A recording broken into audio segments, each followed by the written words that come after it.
अपने के गांव में सीता मैया काने छथिन फुलबारी में कहे छथिन जे रोवा तारी सीता हो मैया सुंदर बाना फूला बादिया रोवा तारी सीता हो मैया सुंदर बाना फूला बादिया मन थाकी गईले मन थाकी गईले मन थाकी गईले मन थाकी गेले मन थाकी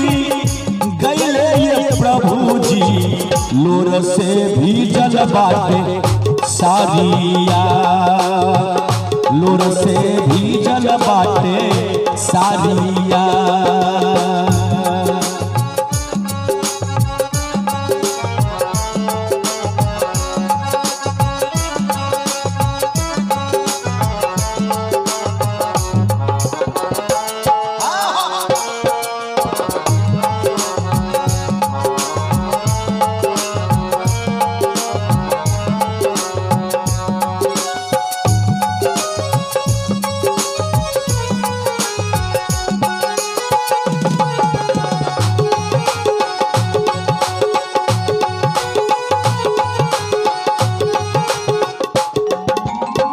कितना ले कही हम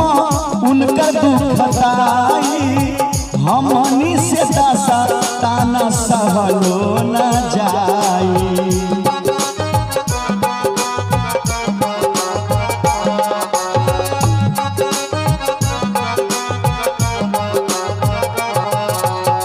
सीता मैया रावण के फुलबारी में कान्ही छथिन और अपन दुख के कहानी सुनावे छथिन कितना ले कही हम उनकर दुख बताई हमनी से दशा ताना सहलो न पाई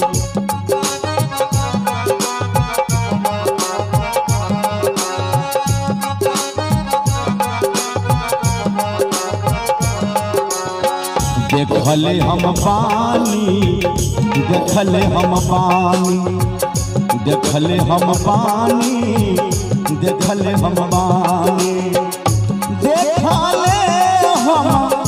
बानी ये प्रभु जी आपन होना जादिया आपन होना जादिया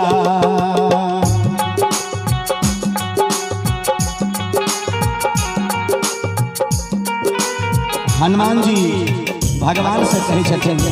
कि हम सीता मैया के बहुत दुख है देखल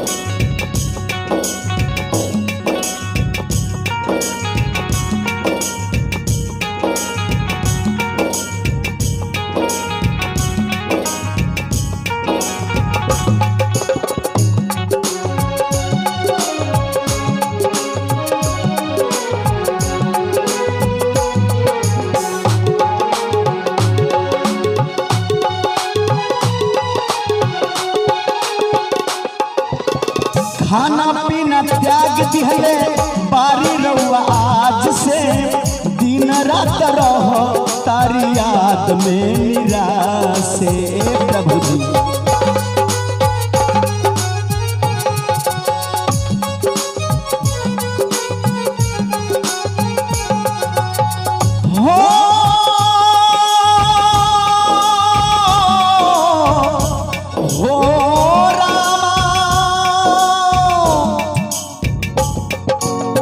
खाना पीना त्याग दिहले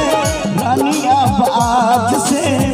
दिन रात रहो तारी याद में निराश से रौरे फिकरिया रौरे झिकरिया रौरे फिकिरिया रौरे झिकिरिया रौरे फिकरिया ये प्रभु जी राखत आठों पा हादिया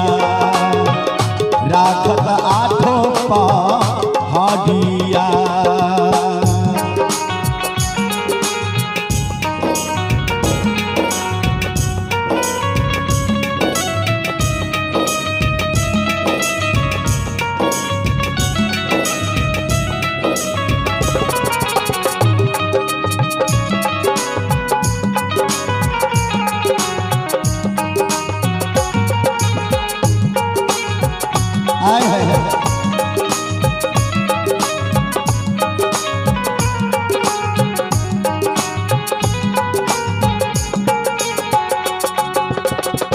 राइटर राकेश मिठू कहेला कहानी ठीक से न कटता सिया के जिंदगानी।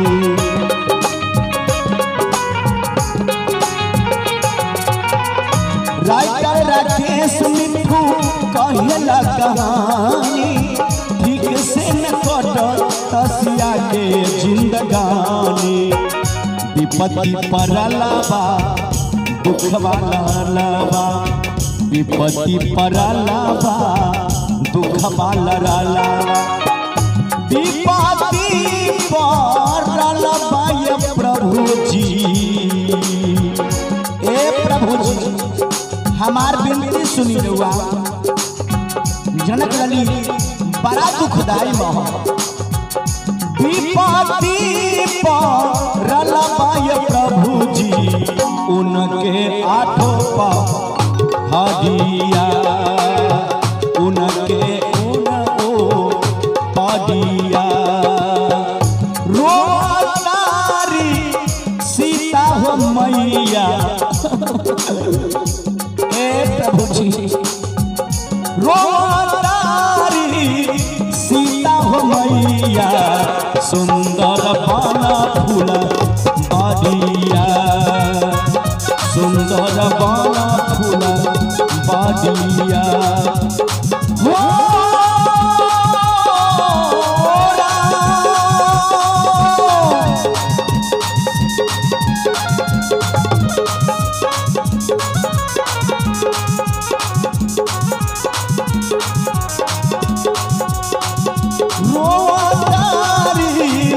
सीता हो मैया,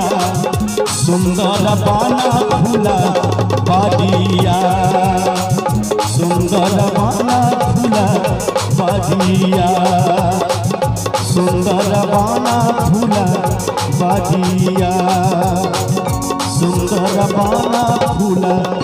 बाड़िया।